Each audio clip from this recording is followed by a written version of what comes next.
We are introducing Arewa Youth Mentorship Program. The AYMP is a collection of Northern Nigeria academics and professionals from different spheres of life who volunteer to offer free mentorship and equip Northern Nigeria youth at all levels with necessary knowledge on career opportunities, scholarship grants, personality building, innovation, among others. Success. And as you've seen in the advertorials today, we have in our midst Dr. Hassan Gimba and Ms. Halima Abdulrauf. Unfortunately, Prof's not able to make it today. But during our session, we will delve into the strategies that will help overcome more or less street fight, hopefully, structure your message effectively, more or less find ways or means to engage with your talent, and also persuasive techniques. So we'll explore the nuances of body language, hopefully, tone, and the art of crafting a compelling narrative which more or less would resonate with a diverse audience. So our aim, as always, is more or less to provide you with a comprehensive toolkit of practical tips and insights that you can apply immediately. Regardless of your current experience, hopefully by the end of the session, we will not only have gained that invaluable techniques, but also enhance our presentation and develop that kind of deeper understanding of how effective communication can open doors in every aspect of either our personal or professional lives. So without taking much of your time, I will call on Dr. Akubu, who will talk to you about the Arewa Youth Mentorship Program. I know quite a lot of you have already joined in our sessions, but there's loads of programs that we've had in the session, in the past, and I'm sure Dr. Yakubu will talk to you about that. Dr. Yakubu, over to you. Okay. Thank you very much, Dr. Tariq, for these wonderful opening remarks. And I would like also to take this opportunity to extend our appreciation to Dr. Gimba and Halima for honoring this invitation. I think even though Damadi Halima Egidache, so this is home. Thank you very much all for coming. And also I would like to thank our audience for joining us in this session. I hope we will drive something home at the end of this webinar. For those who are joining us for the first time, I encourage you to visit our YouTube page where we have all the past sessions documented. We have wonderful sessions on issues regarding scholarships, issues regarding career, leadership talks, and even business sessions. So I really encourage all of us to revisit those programs time to time to develop our skills. We'll share the link to some of our pages, especially the social media pages and the YouTube also, so that interested people can visit.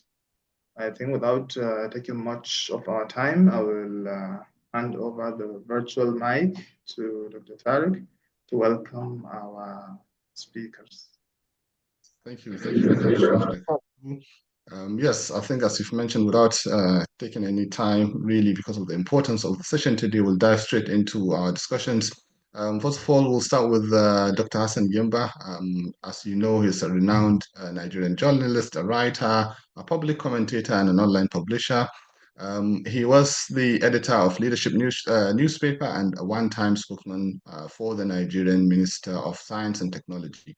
Dr. Gimba publishes Neptune Prime, Neptune, both English and Hausa, online newspaper based in the capital of the country, Nigeria.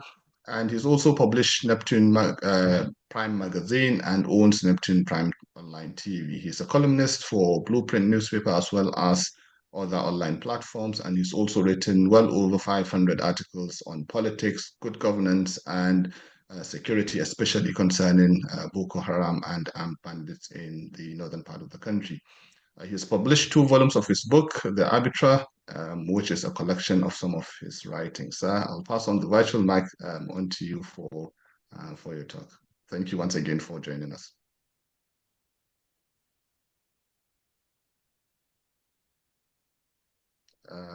We can't hear you.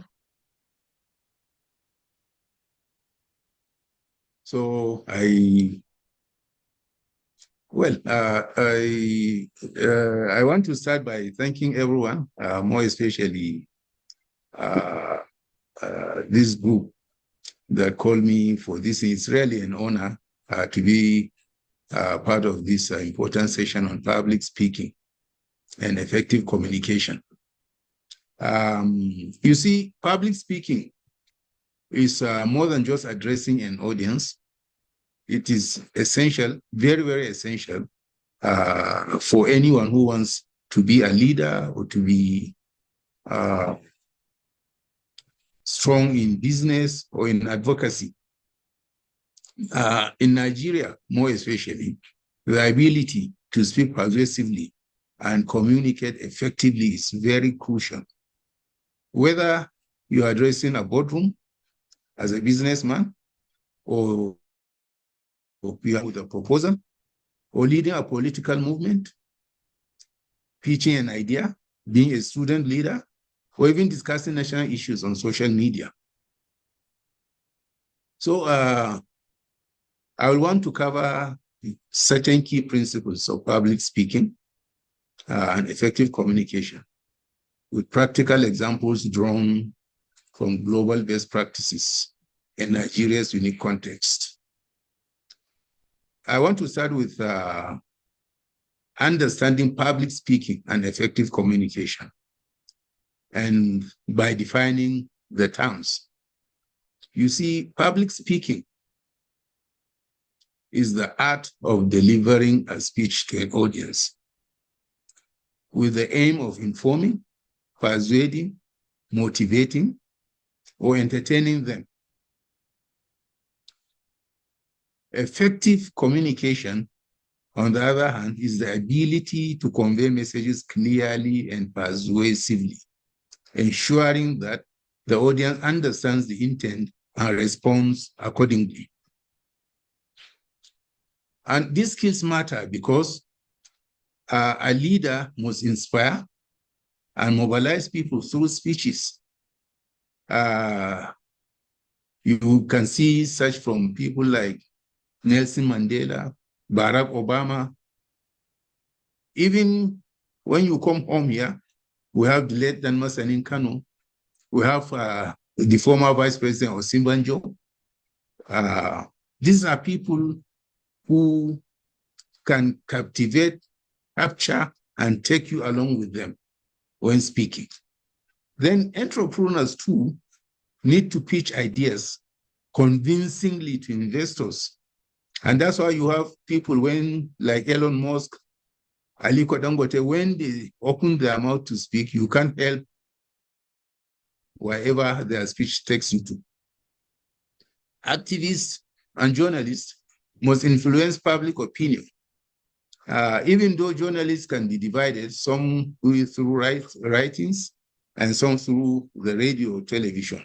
But whatever it is an art of trying to engage and mold public opinion. Then digital content creators too and professionals must engage and retain audiences through clear messaging. In Nigeria, especially with our diverse ethnicities and languages, effective communication is very critical for building understanding, influencing change, and fostering unity. The second one is... Just a quick one, sir. Sorry to cut you off. It seems like your camera's not fully open. If you could just check that, we can see you partially, more or less half of the screen. Okay, then there must be a problem there. Maybe I have to shift a little. Yes, I think it's better now. Okay, thank you. Maybe if there could be, I don't know if there's like a what do you call it, a lid that opens or closes the camera. That could be the reason. Probably there is. I don't know. Right, okay. I don't know all these things, Right. Maybe I will have to ask somebody for it. I can see darkness on one part. No problem. Yes, it's possible there is a covering on the lens of your camera, whether computer or phone. Laptop. Okay. From the top. Yes. And so you see my finger. I'm cleaning it, but it's still there. One part is in shadow. Yeah, not probably actually I look directly for on the lens, on top of the lens, like on top of the laptop, not directly facing you. I think it's okay. Since we can see, maybe there is something blocking the camera, the webcam of the computer, sir. It's from the top actually, but it's okay. Yeah, I could see half. Yeah, something like that. I will have to look for a technical expert to look at it. But if I've shifted my sitting position, so if you can see me somehow, yes. Do you see me? Yes. Yes. Yes, that's fine. Then let's do like that then. Yeah, I think that's fine. Yeah, we can continue. Okay, thank you. So the second one is the pillars of powerful public speaking. First one is preparation and structuring your speech. You have to know your audience. Who are they? And what do they care about? For instance, a speech to youth must differ from one meant for policymakers. A governor who is addressing unemployed graduates, for instance, will not focus on job creation, who will have focus on job creation because he's addressing unemployed youth instead of him to be speaking of foreign investments or other things like that. And when speaking to politicians, you see, you will not come and start by saying, I want to yarn, I want to gist, you know. So that one is for the youth, more especially when they're in the universities, a youth group. So you have to know your audience and then what's relevant to them, and then you go there. And then you have to organize your thoughts using the rule of three. That is introduction, then the main body, and then the conclusion. The introduction is you have to grab attention right from the word go. Maybe you start with statistics or an impactful story. While in the main body, you present roughly three key ideas. Not much information, but that will keep people blinking because our attention span is somehow limited.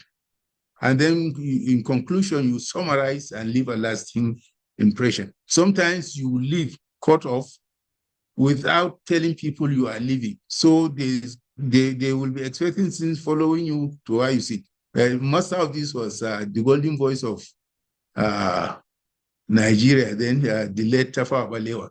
When speaking, he will just know, they don't start with Your Excellency, you are this, you are that. They do the necessary greetings, they continue. It's only in Nigeria that you see 20 pieces all the way protocol. Then the other person coming will now say, I sit on the existing protocol. Those protocols alone will tire people. And then when you want to finish, you say in conclusion, finally, this. Tafawa Balewa will just stop where he stops, and then that's all. He has gone. So you have to be able to grab your people, those you are speaking to. You may start by a storytelling. For instance, when I was a student, I struggled with public speaking, but today I address thousands. You know, you give people something to look forward to, or with a question. Did you know that 75% of Nigerians fear public speaking more than death? You know, or statistics.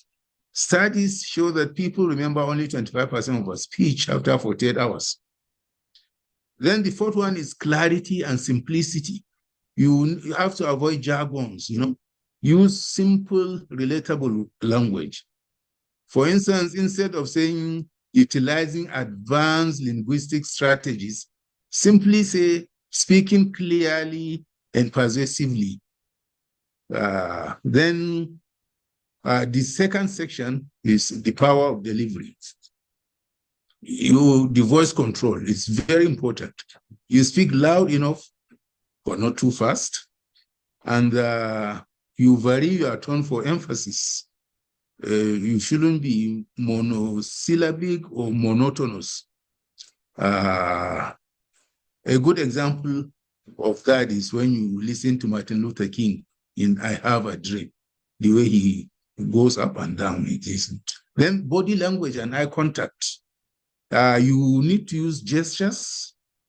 Don't stand in one place, ramrod like that. You need to be, engaging them with simple gestures. And you should make eye contact with different sections of the audience. So everyone thinks you are now looking at him and speaking to him. And you should stand with confidence. No, don't slouch or be fidget. Then, power of the pause. When you are speaking, sometimes you pause after some key points, so it has impact. The points you made will now sink in. For instance, when you say, we must change, then you stop. People will be expecting, okay, what they say before it is too late. Things like that. Then engage your audience. Ask questions. For instance, how many of you want to be great communicators? Use relatable examples. In Nigeria, we see how great speakers like Nnamdi Azikiwe and Ahmadu Bello use oratory skills to inspire change. Then overcoming stage fright. I want to speak on that because a lot of people tend to be frightened once they are on stage to speak. But then what they should know is that fear is normal. Even great speakers, like Warren Buffett, once feared public speaking. So to avoid that, you prepare and rehearse. And the more you practice, the more confident you become. And you should use positive visualization. Imagine yourself delivering a successful speech. Don't look at failure, don't look at negativity, and don't assume that people are bored with you or don't want to listen to you. No, always be positive in your thinking. And then the deep breathing techniques, slow, deep breaths, reduce anxiety. You relax all your muscles and your brain and your mind. Engage with the audience, as I said earlier, so that you make the session interactive. And then that one will build you confidence when you see the audience interacting with you, being responsive to you. The third one is effective communication in the Nigerian context. The role of culture and language. Nigeria has over 500 languages and diverse cultures. Effective communication must respect cultural differences and adapt to the audience. Example, code switching, combining English, Pidgin, or local dialects to connect better. This policy is important for our economy. Wallahi, you sabi say this thing fit change how we do business. So all these type of things engage the people, and then you look at where you are and the sort of people you are speaking to. Then digital and media communication. Social media, public speaking. Your tweets, posts, or videos are your digital speeches. Fake news crisis. Effective communicators fact check before speaking to maintain credibility. So even if it's on social media, now, unfortunately, the moment a person has data, that's all they feel they are journalists or they are good to go. But you have to train yourself to be factual, because when you speak on social media, digitally, you are speaking to the world. You have a global audience. Therefore, fact check, because once you have been caught once, twice as parading or parroting false narratives, people lose, you lose the integrity people see you with. Next time, somebody may just overlook you or pass over you without going into your tweets. For a good example was during Nigeria's 2023 elections. Misinformation spread quickly, Credible voices had to counter false narratives with clear communication. Then crisis communication and emotional intelligence. In a crisis, your words matter. During national emergencies, protests, economic policies, a clear and honest approach builds trust. Example, when NSAS protests escalated, Some leaders worsened the situation with dismissive statements, while others connected with the youth through dialogue. 4, practical steps to improve public speaking and communication. Join public speaking groups. You have Toastmasters in Nigeria, debating clubs, some secondary schools start early. In some states, you have debating societies from primary school or secondary school. They train people to be good public speakers. Then you should watch and learn from great speakers. Study like this, TED Talks, political speeches, and media interviews. Then seek constructive feedback. Record yourself speaking. Ask mentors for input. Use storytelling techniques. I recently watched a video of the DGDSS while speaking at a gathering. He carried people along with jokes and stories. He wanted to speak about how to secure the nation. So he jokingly said they invited the Chief of Defense Staff, but he, as DSS, they do their things covertly. So after being invited to the event, the Chief of Defense Staff went to Canada to get a visa. He said covertly they denied him the visa. He now turned a national issue into joke. And then he said, but after this event, you can come to my office and get your visa. Then he said, okay, let me give you a story. He said there was a time Boko Haram or insurgents came to Bauchi, Azare. He was director at DSS in Bauchi. The people of Azare stood up to them, fought them. He said one of them, Khalid, all of us knew this when it happened, climbed a tree and was shooting people. Yet the people stood their ground. They killed him at last. From that day, nobody came to Azare in the name of being an insurgent. So he got the people by storytellings and by jokes to make them laugh and to relax. And he too, in that manner, now becomes more confident in the way he delivers his speech. Then you have to engage in regular practice, speak at community events, lead discussions, start a YouTube channel, or write thought-provoking articles. So I spoke earlier and said Tafawa Balewa in his speech, he cut off without saying, in conclusion, finally, that is normal with us. But then you have to pardon me.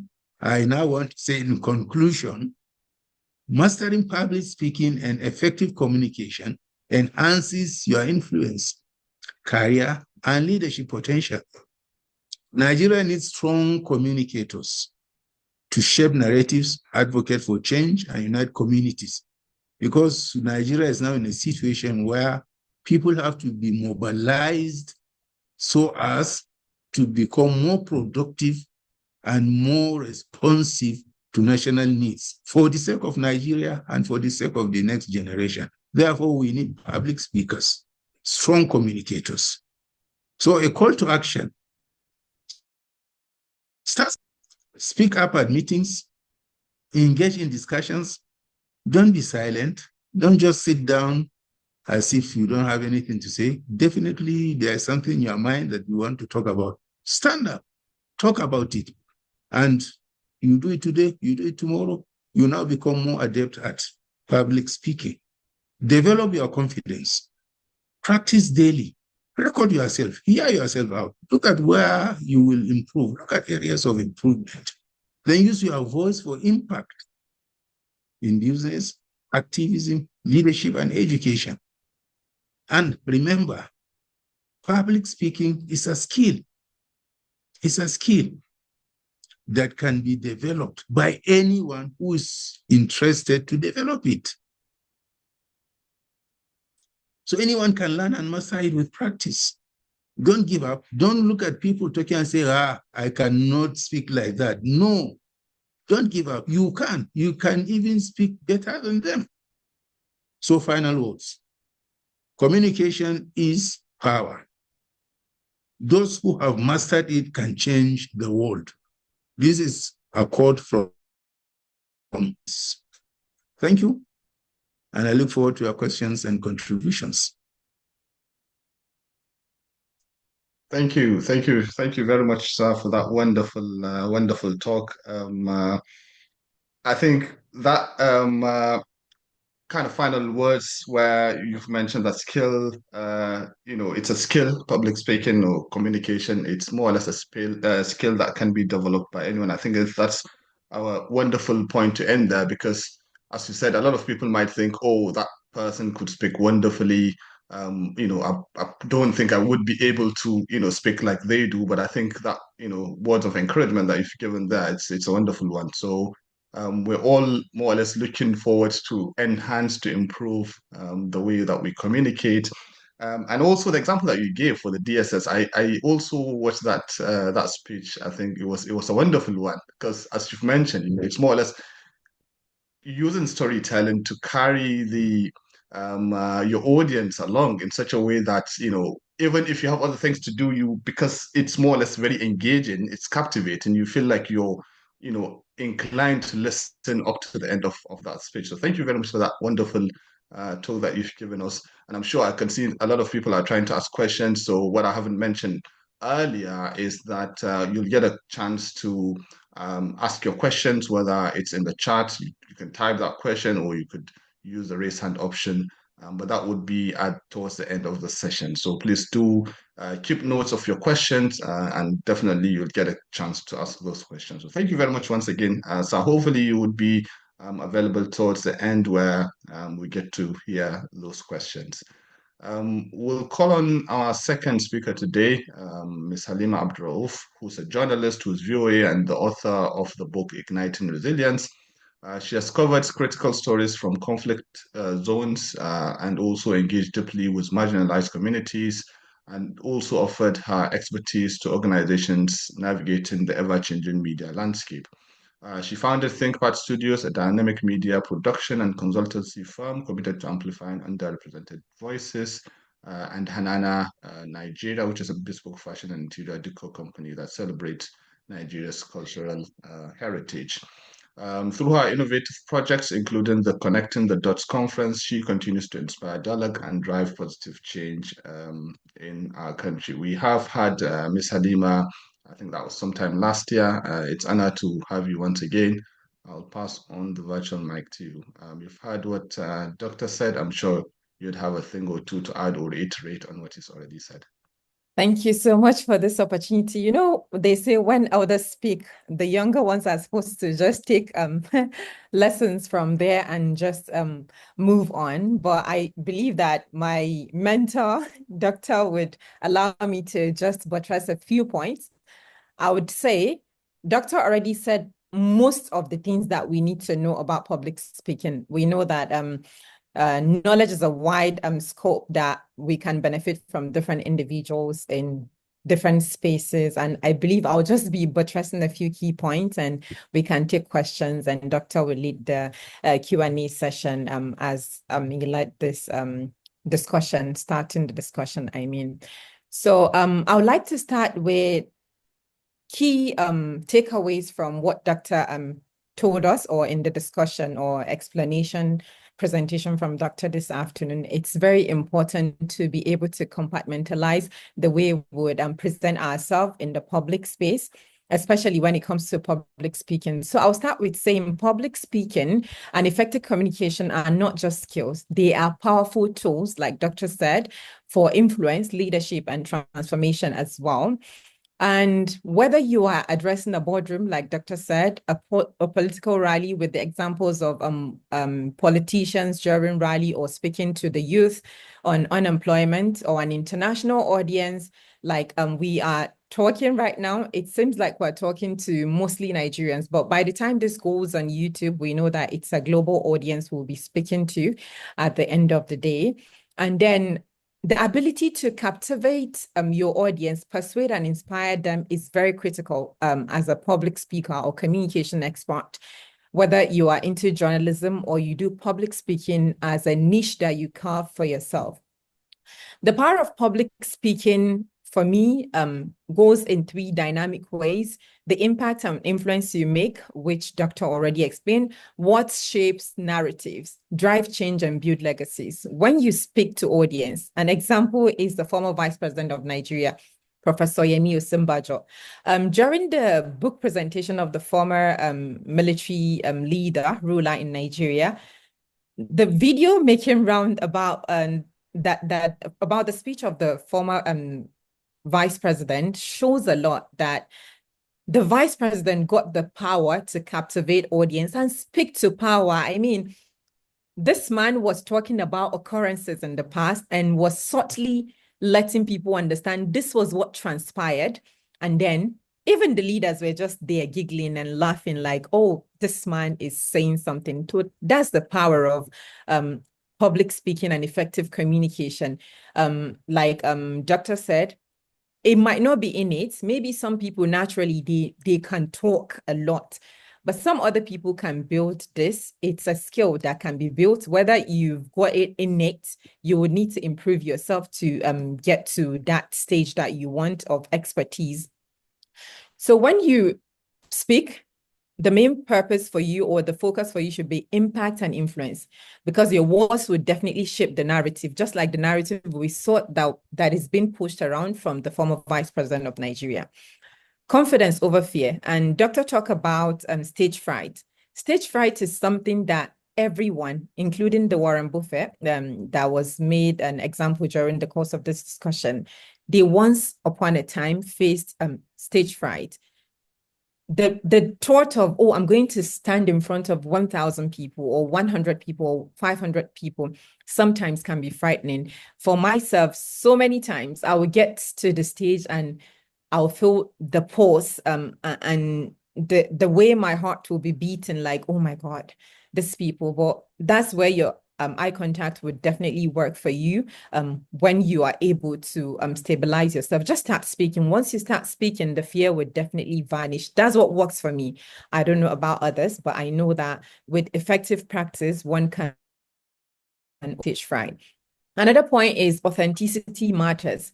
So we keep making reference to the former Vice President of Nigeria because, of course, one of the great orators in our time, not talking about our forefathers, grandfathers, like the late Tafawa Balewa, Nnamdi Azikiwe, and a lot more people. In recent time, we know that maybe we'll bring it down to northern Nigeria. We know when the Emir of Kano speaks, there is the command, there is the tone, and you just want to listen, irrespective of the topic, whether it's going to generate controversy or not. That's public speaking. That's effective communication as an example. So these three key power of public speaking include impact and influence, confidence over fear, and authenticity. Be yourself. Just speak the way. Sometimes we find ourselves as young people trying to copy a particular speaker. Authenticity really matters. So be yourself. Reflect upon who you are. Look at what works for you best and use that to master your craft and be able to be delivering your during your public speaking events or whatever it is that you do that is related to communication or public speaking. There are key elements of effective communication, which Dr. mentioned, but I'll just quickly say a few things about it. Clarity matters, conciseness, and conviction, then engagement. You know, there is the problem of short attention span from young people. Of course, maybe the older generation too are actually going through something similar. But then for us younger people, we've got short attention span, especially with the advent of social media, especially TikTok.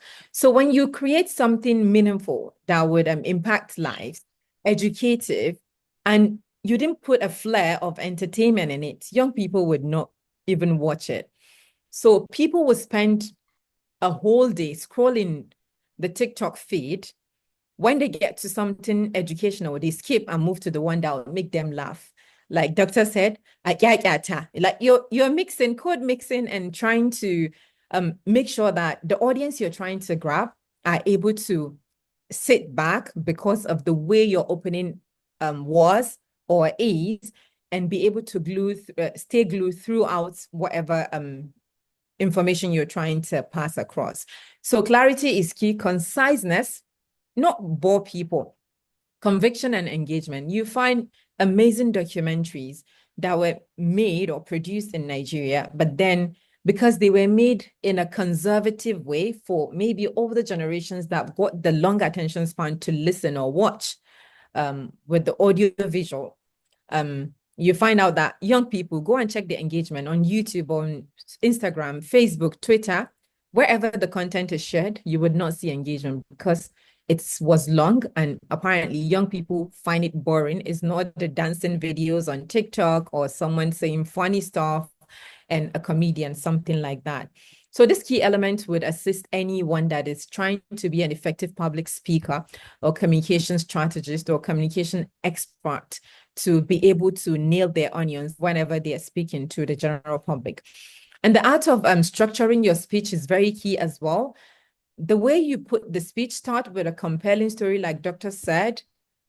You know, there is just something about storytelling. If you use the 5 key elements of storytelling that makes people stay glued, and you put suspense in between, and people want to stay until the end to know what's will be the end of the story. So start with a compelling story whenever you're speaking in public. Use statistics like Dr. made mention of the key languages or languages in Nigeria that are over 500 and the rest. And use questions sometimes. Let the audience speak to you, whether you've said something that maybe keywords that you don't understand, you've not come across. When you give the chance to ask question, then in between your speaking, it gives them more clarity. And then your body language means a lot as well.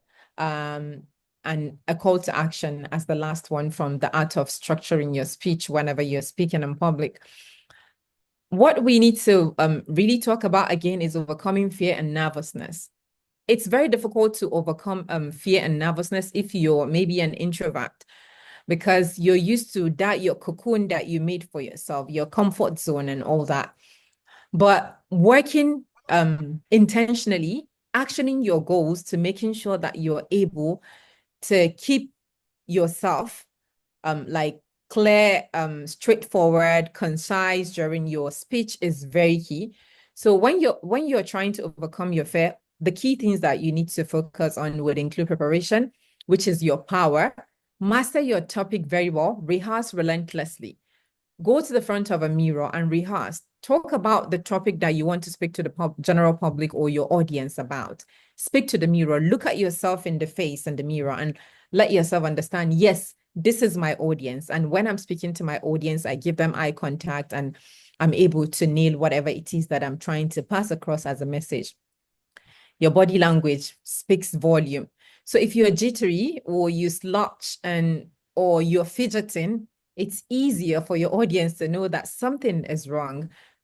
Sometimes when I'm on the stage and I feel the stage fright, I just keep speaking or just say something funny, and then I'll be able to snap back to the regular person that is supposed to speak in public. So it's very important to mind one's body language. Prepare yourself for the kind of body language you'll be using, gesticulating during your speeches. And pace and tone also matters. Your pace, tone control is very key. Like Dr. said, you vary your voice from like the higher pitch and you come down to the lower one. In between, you maybe make your voice subtle. For the diverse audience that you've got, there are people with baritone voice and is usually most of the times. Some people don't find it easy to listen to people like that and grasp their message. But then you can always work with the kind of audience and the reactions that you saw during your presentation to make sure that you deliver properly. And connecting across cultures and borders. Dr. mentioned that you need to know your audience, use universal stories that can resonate. When Dr. started, he said, oh, this is the topic that we're going to be talking about, but then we're bringing it back, localizing it to our Nigerian context. And there are examples of great orators, public speakers that were mentioned, and we all know them, especially if we are people who read a lot about our tarihi and all that. So, you know, the digital age, virtual speaking and online presence is something that almost everyone does. And you find citizen journalists everywhere. Everyone with a phone can just put their camera on and just speak. Whether they speak in a manner that is professional or not, that's a different topic for another day. So when you're even speaking on the online space, you need to also engage your audience, even from a screen, use energy, visuals, and interactions. And you should use strong visuals, especially in situations where you've got graphical information to share with your audience. Maybe you want to show a pie chart or something like that. You need to make graphical representation so your audience would understand the key components of the speech or topic that you're talking about. And then tech mastery, like I would simply say our doctor said, oh, I need to get a technician to do this. It's because, yes, we, the younger people, are the Gen Zs. Well, I'm not a Gen Z because I learned that Gen Zs are the ones from the 2000s, and I know I'm not. So I believe that for young people, we need to master the art of technology because it's a technology-driven world and we're all citizens of a global village. For a citizen of a global village, there are just basic technology, maybe strategies we need to implement to make sure that we're able to stand in time and be able to move with the crowd because, of course, AI is taking over other technology maybe areas that are taking over our daily lives are things that we should explore before machines would come and take over our jobs, even as public speaker. Because now you can just go and use one AI tool to create content or speak to people like normal. And I believe that with time, from what we've seen in China, that we've got robotics presenting news, maybe our jobs will be in jeopardy as well. So I would say becoming a public speaker who moves people is a very great deal for anyone. And public speaking is not just about perfection. It is about connection, speak with confidence, communicate with clarity, and lead with purpose. I mean, whether you are in Nigeria or somewhere else in the world, whether in some of the African countries or anywhere in the global north or global south, your voice matters. The way you present yourself also matters. If you can speak, I believe you can influence if you put your mind to it. And if you can influence, you can also change lives. Most of the times, what we do is fear the unknown.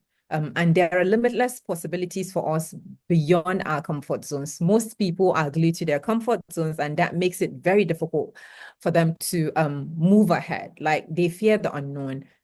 If your comfort zone got opportunities, many opportunities for you, you can stick to that place. But if there are no opportunities, seek other opportunities somewhere else. If you need to change environment, if you need to meet new people, if you need to find experts that are mentors, like Doctor is my mentor. I know that Doctor does a lot for me. Sometimes I just bump, Doctor Gaskia, this is what I'm looking for. This is what I'm looking to do. Oh, this is what you should do and all of that. I remember recently when Jimmy Carter, the former US president, passed, I reached out to Doctor to ask, and I learned a lot myself. Even if I speak in public, people like Doctor make things easy for me because they give you insight from years, decades of experience, which you do not have for yourself. So for effective public speakers, they need to find mentors. They need to compartmentalize their mentors because most young people sometimes just think when you say a mentor, that person should be your financier, that person should be your advisor, that person should be your father, your mother, everything that maybe different people should be, you would just give it, you will give it to one person to shoulder the responsibility. To speak effectively, you need to make sure that within yourself, you want to do it. You've got the flair for it. And then you find someone that can mentor you through all of the process. And whenever there is a glitch, you know, there is someone for you to go back to ask. I'm actually going through a lot in this social regards. Please, I need some guidance. And then you get it. Thank you so much. Thank you. Thank you very much, Ms. Halima, for that wonderful talk. And I'll just pick on that last thing that you've mentioned, which Dr. have also talked about in terms of mentoring. And I think that's what we've been trying to do, trying to, really let people know that you really need to have a mentor, right? There are loads of people that are available that are willing to support, that are willing to mentor you, but these people won't be going to knock on your doors, right? So you'll have to go and kind of seek for these people's time. And a lot of the thing that we also advocate for is people sometimes identify mentors, but then the way that, and I think that even goes back to the communication, the way that they kind of approach them, it's not really ideal. People would send just messages, salam, hi, and things like that. And we've also always been advocating to really be concise, based on what you've mentioned, to be concise, to find ways that you can reach out to people that would be able to, will be willing to more or less mentor you or support you. So thank you very much for that wonderful talk. I can see loads of people trying to ask questions, so I think we'll dive straight into the Q&A session.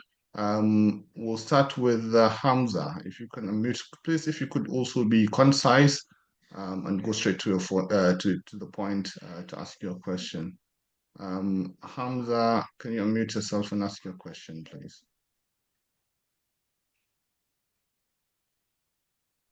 Hello, can you hear me? Yes, we can. Please, I just want to ask, if there is a software or AI that will allow you to practice speech. Thank you. Right, thank you very much. We're in a world of AI. I don't know if Halima or Doctor want to comment on that. AI, there are a number of different tools that are available to support our learning. Is there anyone for public speaking or communication generally? Do you know of anyone? I don't know. Before Doctor comes on board, I don't know if you can hear me. Yeah. So precisely, I think I don't know any tools that I can recommend that actually support speech practices, but there are AI tools that you can speak to, like interact, like you're interacting with someone face to face and they respond to you.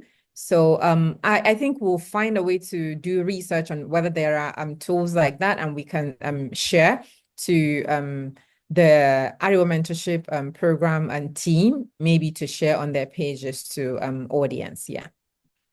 Thank you very much. Mujahid, can you unmute yourself and ask your question? Okay, quickly, Dr. Tariq, before we go on, Yeah. I just saw something that there is something called TalkPal, Right. ALKPal. It's Right. an AI tool that assists you to speak into it and you interact, practice your speech through it. So TalkPal, yeah. Thank you for that, Hamza. Hopefully you've had that. Thank you for that. Mujahid Nasser Hussein, can you unmute yourself and ask your question, please? Assalamu alaikum wa rahmatullah. Can you hear me? Yes, alaikum salam. We can hear you. Yes. Thank you very much for this nice presentation. My question was like this. I know definitely some individuals to find themselves in interviews, and after the interview, they used to send like a thank you email to the interviewers, telling them that they really appreciate their time and what they have asked them during the interview session. So some people do respond that, yes, we are really happy to have an interactive session with you.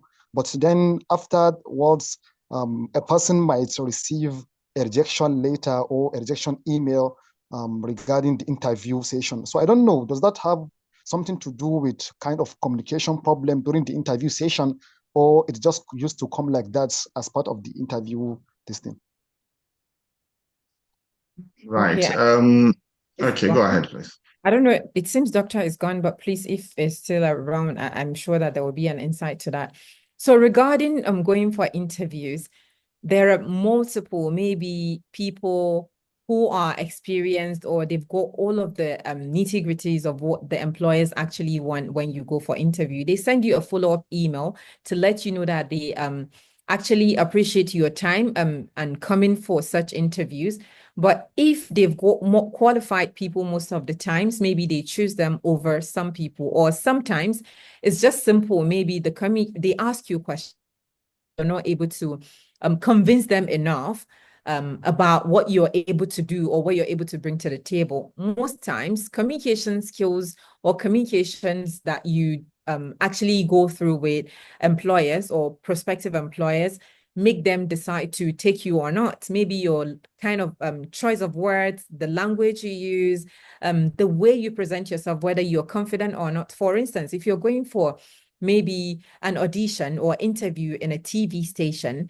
I remember recently we did an interview session with a couple of people. There are 3 people that came out as the last 3 options, and out of all of them, one person stood out because she researched the topic, the area that she will be covering a lot, and then she mastered confidence. And as people were bombarding the lady with questions, she was just like answering like aptly because she was prepared. So most of the times we need to just prepare for interviews. Sometimes it's qadar that we don't get these jobs, but sometimes the way we present ourselves goes a long way for employers to think about taking you or not. Maybe your composure, your manner of speaking. Some people can speak rudely. Maybe it's just their natural self, but they are not able to think about when they go to maybe a space like that to seek for a job. They need to be more respectful, talk confidently, and choose their words when speaking. So it can be both ways, whether it's a matter of qualification or a matter of the way you approach the employer. Yeah. Thank you. Thank you very much for that response. Right, we'll move on to Fatima Bello. Can you unmute yourself and ask your question, please, Fatima? Assalamu alaikum. Alaikum salam. Assalamu alaikum. Good afternoon. Alaikum salam. Good afternoon. We can hear you, Fatima. My question is that for me, I have. Okay, sir. For me, I have no problem with public speaking, but sometimes it's the audience. So most of the times when I speak, people will like hail you. You can speak. You can do this. You can do that. But when you are not around, they will like start like making fun of you or something like that. So most of the times when I hear that, it makes me like go back.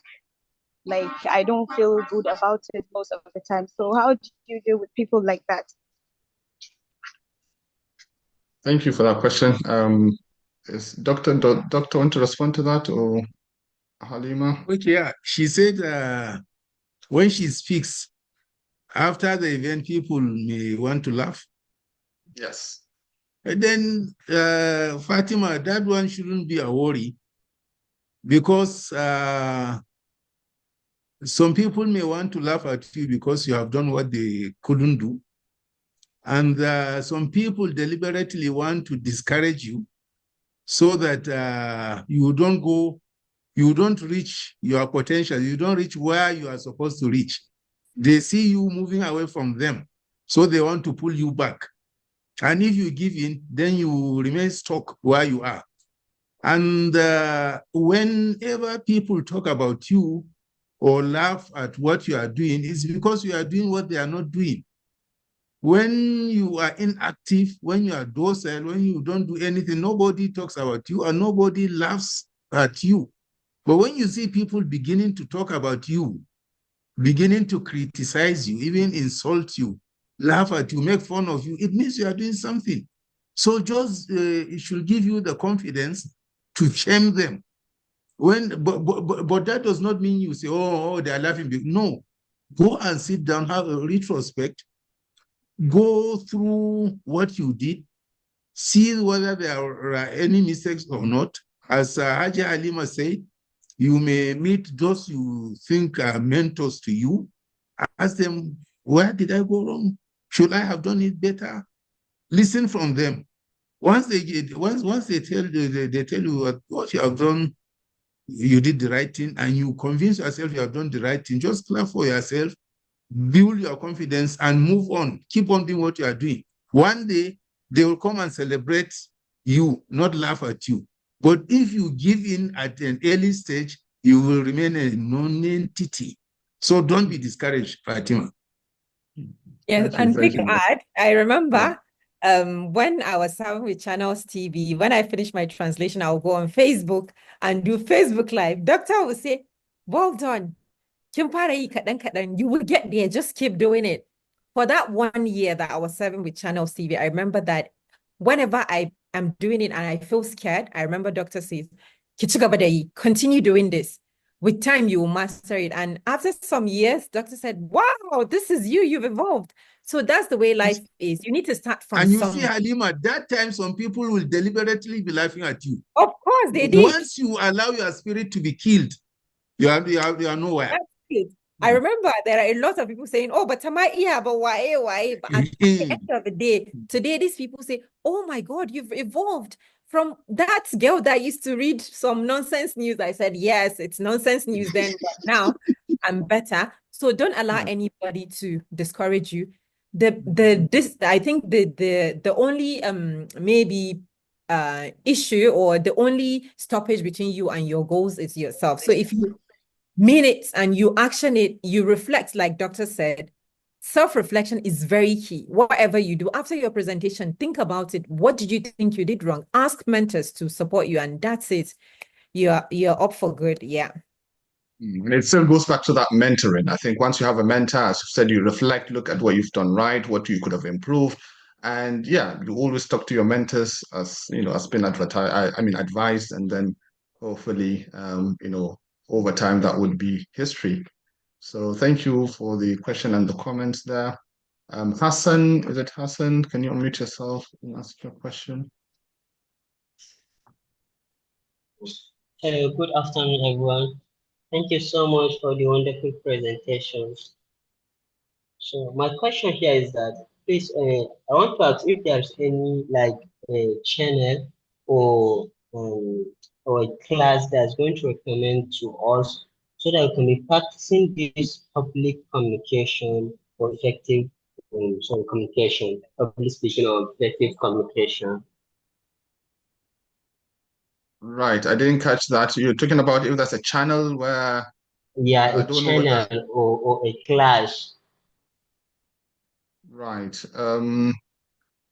Right. I don't know if there's going to be a response to Yeah, that. I think there are, for us as young people, there are different channels on social media, on the internet that can assist us in public speaking. Not necessarily maybe a Telegram channel that you've got people who frequently, like the AYMP, engage you by creating short courses or webinars for you to listen to assist you. But of course, you would find classes online or offline. Whether you need to pay or they're free, that's a totally different thing. But there are different resources available for you online and in person that would assist you in public speaking. Yeah. Thank you. I'll skip a few, be a bit fast. I can see usually we don't have much ladies. Layla Aliyu Jugundo, can you unmute yourself and ask your question?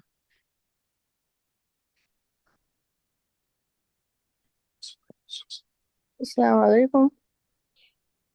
Salam. So thank you so much for this wonderful class. I have I think two questions. So the first one goes like this. So when speaking, when you have a disruptive audience, so I don't know if there are steps or strategies that you can handle that in a way that you can get your audience attention back to you. Then the second one goes this way. So how do I speak? Like, what techniques can I apply to sound more engaging and like a bit authoritative when speaking to my audience? So thank you. Thank you very much. Doctor, have you had these questions? If you have a disruptive audience, how do you deal with that? It's normal and it depends on the occasion. If it is, for instance, from your voice, you may be a student, probably one of the tertiary institutions. And if you want to be a member of the SUG, you may get up to talk in a campaign situation, and then supporters of the other, of your co-contestant may try to disrupt you. So in that case, don't fight them back because you lose even your supporters and those who are trying to fight you. Sometimes you deliberately pause and tell them, okay, guys, when you are through, I will continue. You try to be civil and you try to be diplomatic. And sometimes you may even say, oh, such a nice music from you guys. But then, hey, It's okay. Let's move on. You know, you engage them, make them be as if you are discussing with them. Make them your friends. And then at times it may be out of some reasons that may not be connected with campaigns. It may be on what's happening around. But whatever it is, don't fight the audience back, because you are there because of them, and you are being there is supposed to carry them along to convince them. That is art of public speaking. So find a way to engage them. Turn their enmity towards friendship. Make them your friends. Make them like, you will be surprised. After the event, many will come and meet you and say, wow, you are a great person. No, from this day, I love you. Now, even if it's a political thing, they'll say, from today, you have gotten my support. That's that. And then the other one, you talked about is what? Being more authoritative, I think it was, yeah? Yeah, well, that's confidence in yourself.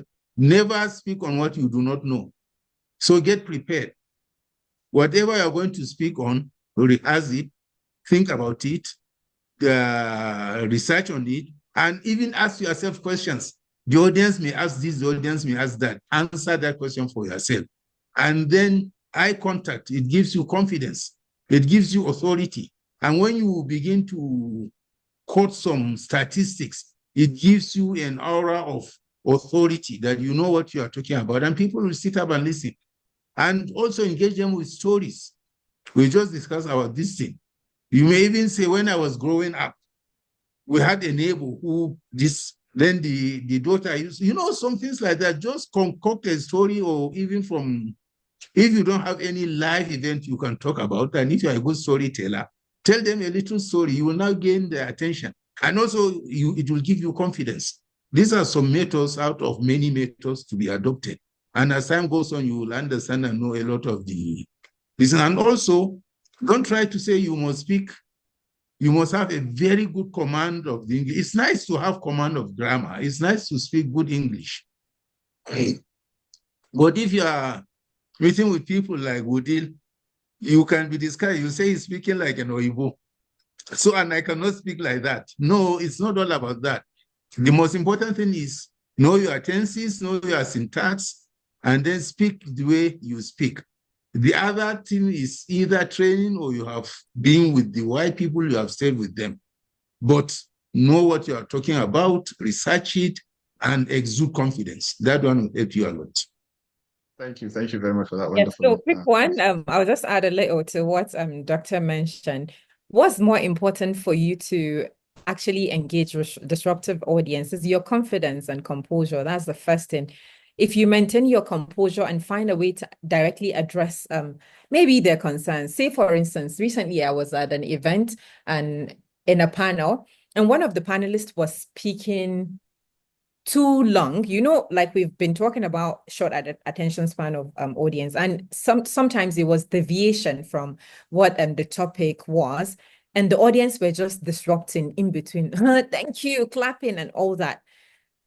Of course, for someone that is a good public speaker, that they've known their onions, from the audience, you know when to stop, you know when to pick your words, you know when to, okay, calm them down. Oh, this is the reason this is elongating or something like that. So make sure that what's more important is to keep your composure during the disruptions and calmly, respectfully, like Doctor said, speak to them that, okay, are you guys done now? I think we can move on with a story, something like that. I think it works. Yeah. Yeah, thank you very much for that. I know for me, in my class, usually I ask the student if they want to take over, and everyone just keeps quiet. No one wants Yeah. they're That's another method. Yeah. Right. Thank you for those responses. Maimuna Muhammad Lawal, can you unmute yourself and ask your question, please? Oh, good afternoon, all. Hello, good afternoon. Yes, thank you very much for the wonderful presentation. I just joined it lately, but I want to add something that will draw our attention, because in other countries, I can see even in nursery people have been practicing public speaking. But why here we didn't have that skills? We just came across it when, not even in university, till you get to the stage whereby you are preparing for your first let's say that's where you start battling for one or two things, not knowing what to even say. Some used to feel they will say represent. So there is a lot of problems that we are having. We need some AIs that maybe may help us to learn and let it be input in our curriculum for the younger ones that are coming up. Thank you very much. Thank you very much for that. Well, I'll let you comment. Either Dr. or Halima, do you want to comment on that? Yeah. Thank you. Quick one. I think maybe for some of us that maybe finished maybe university, from primary to university, maybe just recently, we could say there are no public speaking skills class. I knew for me as a secondarian, from my junior school, I was in a JET club and we speak, we do debates and competitions, and it works. In this age and time, most of the schools, you find open days, career days, whatever days imputed, especially in private schools, that young people, when they speak to you, I mean, in Abuja right now, sometimes when I meet kids that are below 10, I'm stunned. I'm stunned to speak to them because they speak like adult. We do proper conversation. So it depends on the kind of schools that we attend. But of course, for our curriculum, I think it's about time that maybe the National Policy on Education document is revisited to include some certain skills so that our youth can be job ready. Because most employers will tell you majority of graduates are not employable because they just stick to the four walls of a classroom teachings. There are no other skills.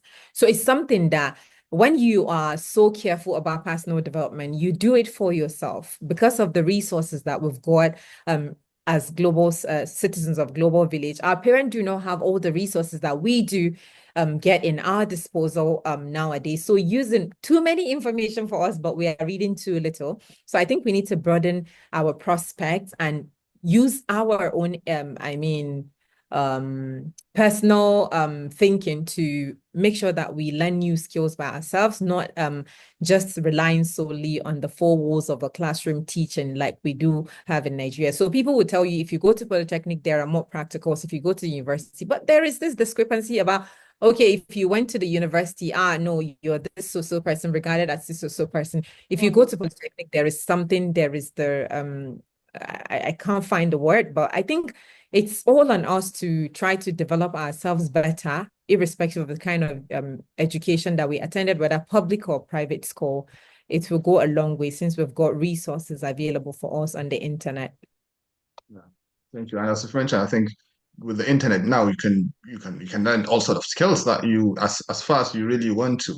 And I think now that I'm at the other side of more or less being an academic now, there are a number of the modules or the courses that we study and just specific for the lectures that we attend to. There are other activities around that, whether it's your own independent learning, and that a lot of the time students don't really know they need to more or less engage with in order to kind of boost, in order to hone those different skills.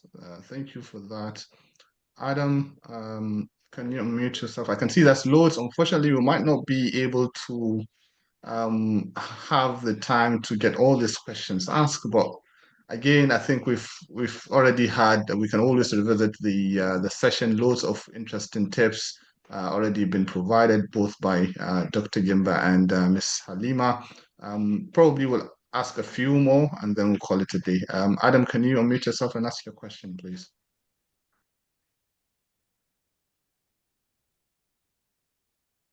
Are you there, Adam? If not, we'll move on to... Assalamu alaikum. Alaikum salam. Good afternoon to you all. I'm following the program right here in Pakistan. I'm right now in Pakistan. I would like to thank you once again, Dr. Tariq, you and Yakubu. You really did a lot to me. I was able to secure Commonwealth Scholarship through your mentorship. Alhamdulillah. So I want to ask like 1 or 2 questions. The first question is, I observe myself carefully. Sometimes if I'm in a gathering, if I'm sitting down to address people, I can speak fluently, no issue. But when I stand up to face the crowd, then I'll start fidgeting, like a kind of stage fright. So I need some advice as to how to tackle this. If I'm sitting, no issue, I can talk very well. But if I stand, then it's something else. So please, I need some advice as to how to go about tackling this challenge. All right, thank you so much. Let me give chance to other people. Thank you, Adam, and congratulations on securing a scholarship. Doctor, I'm sure you've already covered this, in your previous talk. But any other tips that you want to give Adam? When he's sitting, he speaks fluently. Whenever he stands up, then it's something else. Well, he becomes fidgety because he easily becomes self-aware, and then he begins to think, okay, he wants acceptance. Sometimes it's psychological. He wants acceptance. What are the people thinking of me? Am I making an impression? Am I impressing them? Do they think I'm making a fool of myself? In fact, what I'm talking about, is it even making sense to them? I may think I'm talking intelligently, but do they think I'm talking intelligently? So once you begin to think that way, you now lose confidence in yourself. And the signs of lack of confidence is to be fidgety. The thing is, once you are on the stage, you know what you are talking about, just go ahead and talk about it. Just sometimes the best thing to do is to put a psychological wall between you and people. Just assume you are talking to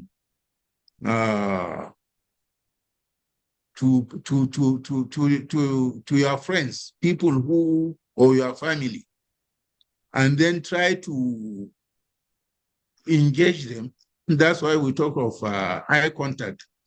Surely you will see some people smiling at you, you'll see some people nodding their heads. All this will encourage you. So these are the things to do. But as long as you begin to think of what other people think of you, you will always be fidget. Just a little addition to that. Thank you, Doctor. I think you are your competition in the first place. So first should be your mindset. Just tell yourself, your mind is a magnet. That's what I believe in. Whatever you think, you attract. If you think, oh, I'll be fidgety when I stand, you would be.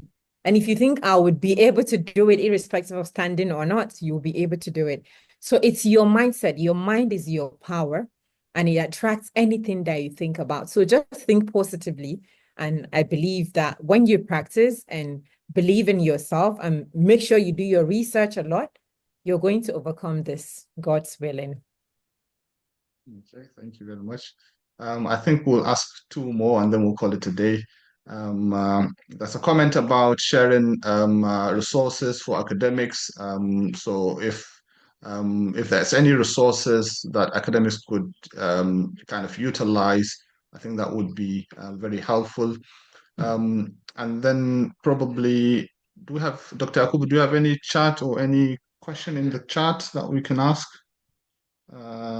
I haven't picked up any, but if you come across any, please just read it out and probably will ask us. Yeah, go ahead. I think most of them, they're asking about the resources, the lecture presentation, which we would share later, inshallah. Okay, yeah. Right, okay. So Abbas, I think 2 more, Ahmad Abbas and Abdul Wahab. We can continue the discussion in our Telegram page. But if Ahmad Abbas could unmute yourself, if you could unmute yourself and ask your question. And later on, Abdul Wahab Lawal, and then we'll call it a day. Assalamu alaikum. Alaikum salam. Good afternoon. Thank you so much for the wonderful presentation. It's a very informative and encouraging one, sir. I think here in Nigeria, all we need, as stated in the presentation, is that we need a great mentor. So in this presentation, please, if Dr. and Malama will please, among their scheduled time, they will give us some weeks or months, just give us some mentorship program. We are pleading, please, if they can help us with that, I think it will help us a lot, because they really encourage us and give us motivation. So thank you. Thank you very much. I think that's what they're here for today, actually, providing this set of tips. And I think probably after this session, we will meet individually and see if we can start a class, rather than tell them go to Toastmasters, go to that. You and Halima can see what to do about it. It could be Zoom now, because someone now spoke from Pakistan. Not all people are in one place. But I think we can find a common ground where we can help ourselves. Because sometimes when someone speaks of lack of confidence, you now feel you feel confident. So we are helping ourselves. They help you, and you help them. And I think we should go beyond just this discussion and live, even though there's this organization you people are having, and this is all about what you are doing. But I believe your own is very general. It's about mentorship. This one is just particular on communication skills and the confidence to do so. And just a correction, when I earlier spoke of intonation, I say Udil instead of Tariq. I wanted to say Tariq. It's all the same, so that's fine. Yeah, that's fine. Thank you. I think there was a question around books that people can use, resources to improve their public speaking. I think there are books from Dale Carnegie. There is Public Speaking, a Practical Course for Business. There is Public Speaking for Success, still Dale Carnegie. And there is The Art of Public Speaking. So there are a lot of books that you can read from different authors that would improve your public speaking and communication skill as well. Yeah. Okay, thank you. Thank you very much for that. Right, as I said, last question, Abdul Wahab Lawal. Dr. Tariq, we have one lady here. Maybe we will add. Okay. Yeah, the last one. Okay. To balance. Okay. Right, no problem then. Yeah. So Abdul Wahab Lawal, can you unmute yourself and ask your question? Okay, okay, thank you very much for giving me this opportunity. My question was like this. I used to watch so many speeches presented by different public speakers. And the one thing I observed from them is that some of them, when they come to present their speeches, they used to jot some point on a paper, while some present their speeches without jotting anything on their paper. So I used to become so impressive when I watch speeches from those who present the speeches without getting any point. So I want to ask, which one is more professional when you come for presenting a speech? Thank you very much. Thank you. Yeah, thank you very much for that. Ms. Halima, do you want to respond to that? Yeah. So I think different speakers use different techniques to drive in their message. There are people who need, to jot down points for them to speak on. That reminds them. So most times, maybe we watch TED Talks and people just feel like, oh, this person is speaking straight from their mind or something like that. We've got individual differences. There are people who can speak on and on and on because they've done adequate research. So none of it is wrong, whether you jot down your points or you just speak from your mind or from your brain, wherever you decide to speak from. None of them is not good. None of them is not professional. It boils down to individual differences, the way people do it. Again, your own confidence matters. And then your research that you do matters. If you do research, you can speak off heart and all that. If you do research, you can still jot down points. It all boils down to you, whatever it is. Some people maybe occasionally while speaking in public forget points. So that's why they jot down their points, because there are so many things as adults that we think about. But some people are able to just speak on and on. So it depends on you. Individual difference matters. So whatever works for you, you should adopt it. Yeah, thank you. Thank you very much for that response. And then finally, is it Ruqayyah too? Ruqayyah, can you unmute yourself and ask your final question, please? And by the way, Dr. Tariq, Ruqayyah is the young barrister. Actually, she was the best graduating student in law in Ahmadu Bello University's area. And she's doing very well, really. She's making us proud in the North. And I think at a point, she was also a speaker as far as she's a mentee in terms of public speaking to Halima. So Halima has done very well to work with her. So really, I would like to commend her. And that's why I asked you to call her, because she has been speaking in many fora. So Ruqayyah, please, can you come and add your voice? This is your Hopefully she will. Yes, hopefully she will also mentor other people as well. Exactly. Give back. Yeah, you should prepare to give back, Ruqayyah. Come on.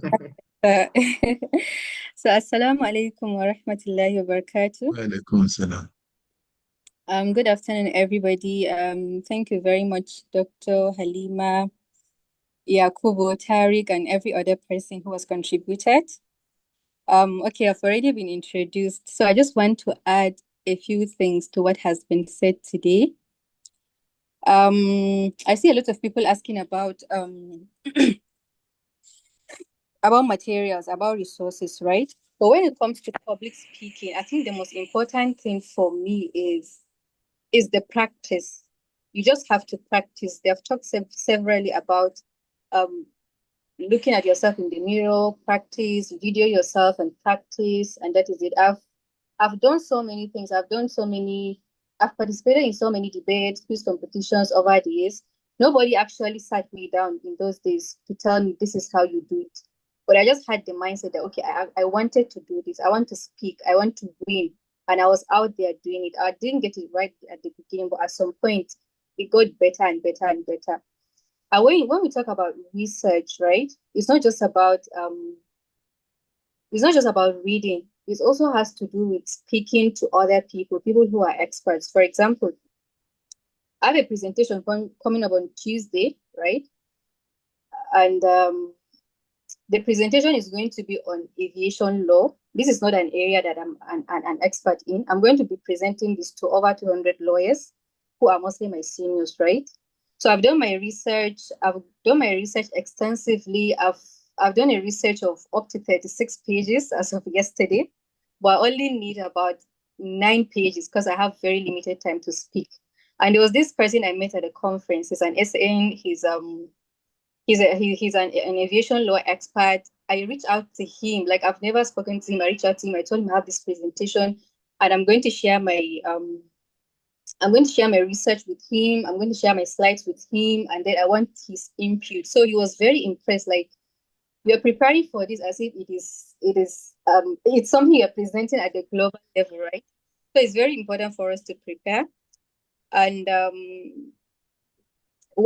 last thing I want to add is the prayer aspect. So I don't have the NAS, but someone taught me that whenever I have to speak to people in public, I should recite this last verse in Surah An-Nun. Not the last verses, the last 2 verses from وَإِن يَكَادُ الَّذِينَ كَفَرُوا لَيُزْلِقُونَكَ بِأَبْصَارِهِمْ until وَمَا هُوَ إِلَّا ذِكْرٌ لِلْعَالَمِينَ and رَبِّ اشْرَحْ لِي صَدْرِي وَيَسِّرْ لِي أَمْرِي. So it kind of help you to relax, I don't know, it just works like magic. I think everybody here should try it. Everybody who's aspiring to be a public speaker should try it. It's really helpful. All right, thank you so much. Assalamu alaikum.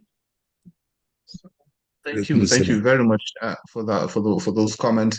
I think, as you've rightly mentioned, it's all about that growth mindset. As far as you have the mindset to do it, and also you'll have to practice, as you said. You just have to practice. You just can't attend a session today and then just ignore about it until when next session comes in, and then believe or assume that you're going to be an expert kind of public speaker. So definitely thank you very much for those comments. And also, as you've mentioned, having that divine spiritual support in terms of prayer that you could use to kind of support you through the session. I think that would also be very much helpful. So thank you very much for those comments.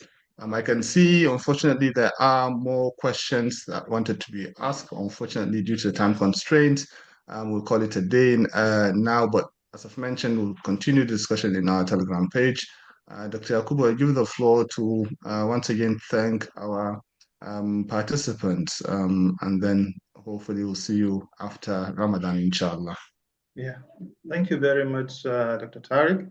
Really, I would like to thank our speakers, Dr. Gimba and Halima, for sharing this, knowledge with us. This has really been a wonderful class to us. I've been teaching since around, I think, 2013 or 12. But I have gained so much today. I have heard many things. The first is from Dr. Gimba. He mentioned that we should always try to make sure we connect with the audience. We should always